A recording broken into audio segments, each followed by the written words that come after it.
पुढच्या बातमीकडे परतवाडा तरुणींच्या लैंगिक शोषण प्रकरणी आरोपी रेसिडेन्सी फ्लॅटमध्ये मुलींवर अत्याचार करायचा अशी माहिती समोर आली।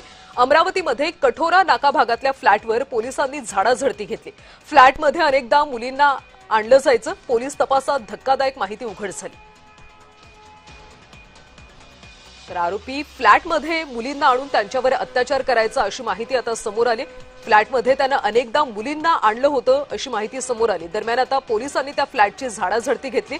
पोलीस तपासात या संदर्भातली धक्कादायक माहिती उघड झाली। परतवाडामध्ये तरुणींचं लैंगिक शोषण झालं होतं आणि त्याचे व्हिडिओ सुद्धा व्हायरल करण्यात आले होते। या प्रकरणी आरोपीला अटक करण्यात आली। दरम्यान हा आरोपी फ्लॅटमध्ये मुलींवर अत्याचार करायचा अशी माहिती समोर आली आहे। अनेकदा तो मुलींना त्या फ्लॅटमध्ये घेऊन यायचा। दरम्यान पोलिसांनी त्या फ्लॅटची झाडाझडती घेतली। पोलीस तपासात अनेक धक्कादायक बाबी आता समोर येत आहेत। अमरावतीमध्ये अनेक मुलींचं लैंगिक शोषण करण्यात आलं होतं। त्या संदर्भात आता तपासाला वेग आहे। अधिकची माहिती घेऊयात आमचे प्रतिनिधी सुरेंद्र अकोडे यांच्याकडून।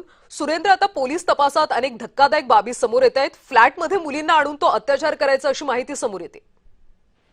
नक्कीच खरं कल्याणी परतवाडा आणि अमरावती असं एकंदरीत 50 किलोमीटर अंतर आहे आणि याच परतवाड्यामध्ये काही मुलींना आपल्या जाळ्यात फसवून तो अमरावतीच्या या फ्लॅटवर आणायचा आणि त्यांच्याशी गैरवर्तणूक करून त्यांच्याशी लैंगिक शोषण करून याच रूम मधून तो व्हिडिओ काढून सोशल मीडियावर व्हायरल करत असल्याची माहिती जी आहे पोलिसांना मिळाली आणि त्याच आधारावर अमरावतीच्या पोलिसांनी कठोरा नाका परिसरामध्ये असलेली या रेसिडेन्सी या फ्लॅटमधल्या तिसऱ्या माळ्यावर जाऊन चौकशी केली। त्या दरम्यान त्या ठिकाणी त्यांना तिथे जो मुलगा आढळला त्याला देखील त्यांनी अटक केली आहे आणि त्याची चौकशी देखील सुरू आहे। एकंदरीत बघितलं या प्रकरणामध्ये आता 6 आरोपी झालेले आहेत।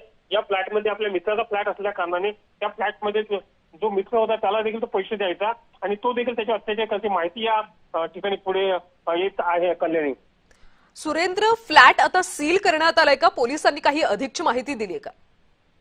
नक्कीच हा फ्लॅट जो आहे तो भाडे तत्वावर घेण्यात आलेला होता आणि हा जो फ्लॅट आहे त्याच्या मित्राचाच असल्याची माहिती जी आहे ते मिळत आहे।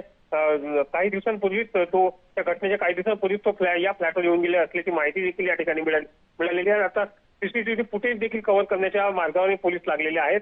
सध्या फ्लॅट जो आहे तो पोलिसांनी ताब्यात घेऊन त्याला सील केल्याची माहिती जी आहे ते कल्याणी या ठिकाणी मिळतात आणि या रूम मध्ये जो असलेला मुलगा होता त्याचा मोबाईल देखील पोलिसांनी जप्त केला आणि त्या मोबाईलचा डाटा देखील आता रिकव्हर करण्याचं काम पोलीस या ठिकाणी करतायत।